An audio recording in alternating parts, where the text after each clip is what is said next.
Hello everyone and welcome back to Cooking with Sal. I'm here to bring you episode 2.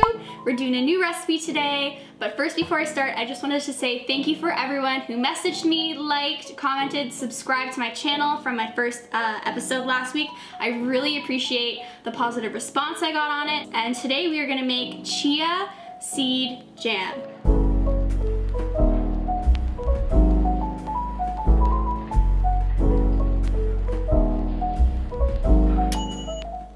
Chia seed is a natural thickener. It can be used as an egg substitute or a, gelatinous substitute. It's really great to use in recipes, especially if you're a vegan or vegetarian. The difference between chia jam and regular jam is regular jam has pectins and sodium benzoate in it. Now these are natural preservatives and natural thickeners that, you kind of want to lower. I wouldn't say it's completely bad for you because I love my strawberry jam, do not get me wrong.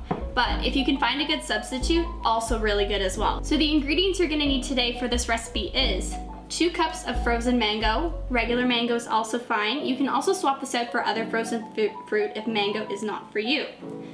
You're also going to need 2 tablespoons of chia seeds, a splash of lemon juice, and a little bit of maple syrup to taste. This one is kind of like about personal preference, how sweet you want to be. It is up to you. All right, so let's get started. So how we're gonna start off is we're gonna heat our pan on medium high, and then we're gonna add our 2 cups of mangoes.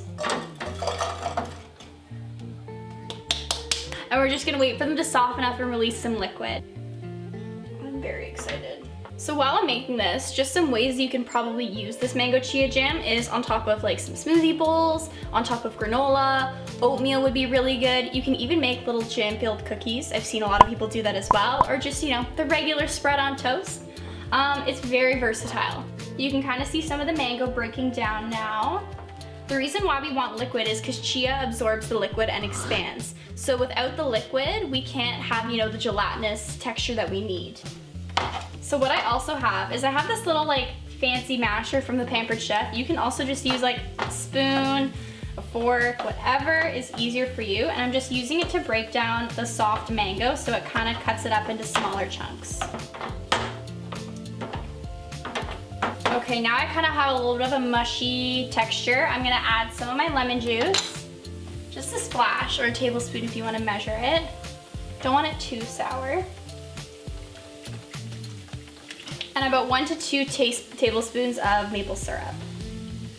And I'm just gonna break down the mango a little bit more. I kind of have my jam thick texture. I'm gonna throw in my chia seeds and I'm just gonna let them thicken this up. And we're gonna let them cook for about 5 minutes, I'd say. So another difference between chia jam and your regular jam is chia has a lot of fiber in it. So fiber is really essential, especially for Canadians. Canadians only get about half of their daily value of fiber.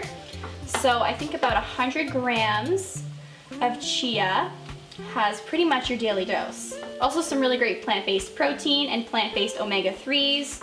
You really cannot go wrong. All right, I can kind of see my jam thickening up. I'm actually just gonna add a little bit of water just to help the chia cook better. If there's any excess water, it will cook off with the steam. All right, look at that beautiful texture. It's starting to thicken up really nicely.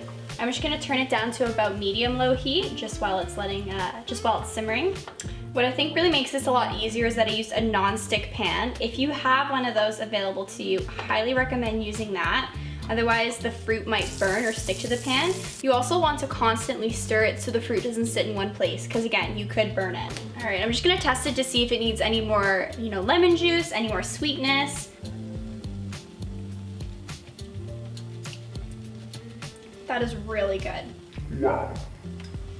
I'm gonna add a little bit more maple syrup just because I like it a little bit sweeter. So I'm just gonna let it sit and cool off, and then she should be good to go. Okay, now that my chia jam has cooled, I'm just gonna spread it on some sprouted grain toast. It is gonna be amazing. Look at that. Spreads so nicely, just like regular jam. Sydney and I are gonna enjoy this after. Don't worry, socially distanced.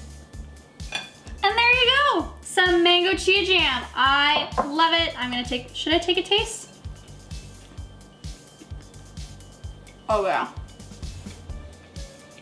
This is good. All right, so remember, if you really like this recipe, make sure to like, comment, and subscribe wherever it is. That is the end. Thank you for tuning in to Cooking with Sel.